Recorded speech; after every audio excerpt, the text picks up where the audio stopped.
You are listening to Uranium Spotlight, your weekly podcast on the forces shaping the global uranium fuel market, sponsored by Purepoint Uranium Group. Uranium Spotlight isn't just a podcast, it's a platform. Visit purepoint.ca to access in-depth market briefings, sector analysis, and the inaugural Behind the Curve report, understanding when and how the uranium market turns. If uranium matters to you, you're in the right place. And now, your host, Chris Frostad. It's July 21st, 2026, and this week on Uranium Spotlight, buyers and sellers circle each other while utilities look years down the road. Olympic Dam and Cigar Lake tell opposite stories about two uranium nations. Sprott asks why the equities haven't caught up, and uranium royalty shareholders vote for a transformation. The spot market opened this week at $85.25 a pound U3O8 and closed at $85.50, a gain of 25 cents in what can only be described as a classic summer trading. 8 spot transactions were confirmed during the week, a few more deals than the week before, but they totaled just £500,000, with most of the activity coming in 50,000-pound pieces. Every deal called for prompt delivery, and pricing held in a tight band between $85.20 and $85.50. What is notable is not the volume, it's the posture. Market participants are testing both sides with bids and offers, but with the war in Iran escalating again and equity markets mixed, neither buyers nor sellers are willing to push too hard. The result is a market drifting sideways at the top of the mid-80s while everyone waits for a catalyst. The real story remains the term market, where activity is elevated even though no new demand surfaced this week.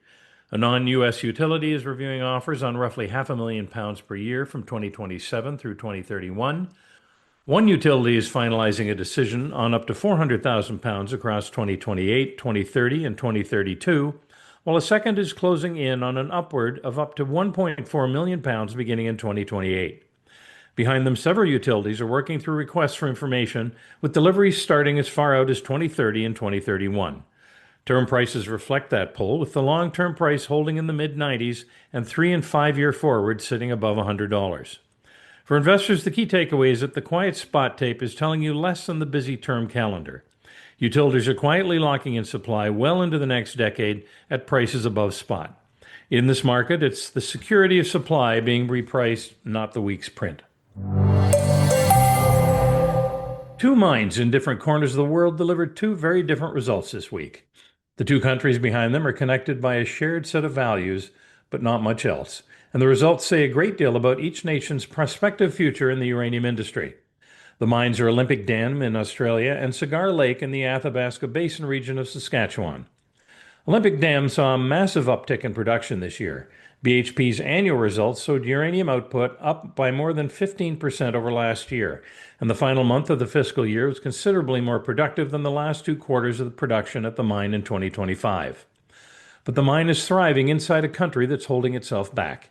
Australia sits on the largest known uranium reserves in the world, more than 3.7 billion pounds, yet 6 of its 8 states and territories currently ban uranium mining, and the country's response to the global supply deficit has lagged as environmental concerns keep it from exploiting its full potential. Without increased legal support for uranium mining at every level of the Australian government, the sector will remain a mid-level player in the uranium space when it could have a much larger role in getting reactors turned on and getting global economies to net zero within a reasonable time frame. Canada is the mirror image. Cigar Lake resumed production this week after a roughly 2-week suspension, following the restart of the nearby McLean Lake mill, which processes the mine's ore and had been shut down since late June over a failed expansion joint in its acid plant. Cameco, the second largest uranium miner in the world with over 21 million pounds of attributable production last year, has now absorbed flooding at MacArthur River earlier this spring and mill outage at Cigar Lake, operations that each supply roughly 10 million pounds of uranium to Cameco each year. Despite both setbacks, the company is not revising its guidance and says it remains on target to produce 19.5 to 21.5 million pounds this year. Even with these interruptions, Cameco, and Canada in general, remain extremely well positioned. The Athabasca Basin represents one of the world's greatest concentrations of ultra-high-grade uranium deposits, with grades reaching 35% or more, many times what is seen elsewhere in the world. Canada is set to nearly double its uranium production and exports by 2030, a specific government goal, with new mines expected to come online nearly every year in the basin between now and then. Canada and Australia are both uranium-rich, highly developed, and politically aligned on many issues, yet they've taken nearly opposite paths on uranium development. Both will be essential to Western energy security in the very near future, with more than 100 reactors in the EU and nearly 100 in the United States, and with almost no new uranium flowing into the West from major producers such as Namibia, Niger, and Kazakhstan, which have aligned politically or economically with China and Russia as those countries lock up friendly supply in Asia and Africa to feed their own fast-growing nuclear sectors. For investors, the key takeaway is that jurisdiction is becoming as important as geology. The market increasingly prices not just pounds in the ground, but whether a government wants them out of the ground, and on that measure, Canada is pulling decisively ahead. Sprott Asset Management released a video this week on the Proactive Investors channel, making an argument uranium investors have heard before, but rarely stated this plainly. Uranium equities have lagged badly behind the long-term price of uranium. Notably, the video barely mentions the spot price at all, except to say that spot is not a major signal of where the sector is headed, with only about 5% of trades taking place in the spot market. What matters is the long-term price, which is higher now than it has ever been, and fundamentals that Sprott argues are the strongest they've ever been. The more interesting claim is that markets simply have not noticed. Sprott suggests investors have been distracted, first by the war in Iran, and then by the ups and downs of individual AI stocks, and points out that neither factor is really relevant to uranium, before circling back to reconnect the two by arguing that nuclear power is essential to the development of artificial intelligence. In reality, although investors' current interest in uranium is largely tied up in the AI boom, the advent of artificial intelligence and the price of uranium are only tangentially connected. Whether or not AI turns out to be a bubble and uranium price is going to continue to rise for a much simpler reason, prices are still not high enough for miners to start building a lot of new mines, and demand has outpaced supply by a factor of about 30% every year for several years at least, even as utility stockpiles, especially in the West, continue to dwindle. For investors, the key takeaway is that the gap between record long-term prices and lagging equities is exactly the kind of disconnect that does not tend to persist. If Sprott is right, and the market has not yet absorbed how much fundamentals have strengthened, the equities are the coiled end of the trade, and their case does not depend on AI at all. Uranium Royalty Corp shareholders have approved the company's biggest transformation since it went public. On Monday, roughly 99.4% of shares voted were cast in favor of the plan of arrangement that will combine URC with an approximately 92% interest in the Sweetwater entities, holders of Toronto royalty assets and land holdings in Wyoming, Utah, and Colorado, contributed by affiliates of Orion Resource Partners and by HRG Metals, a subsidiary of the Ontario Teachers' Pension Fund, for roughly US $1.14 billion in cash and shares. The mechanics matter.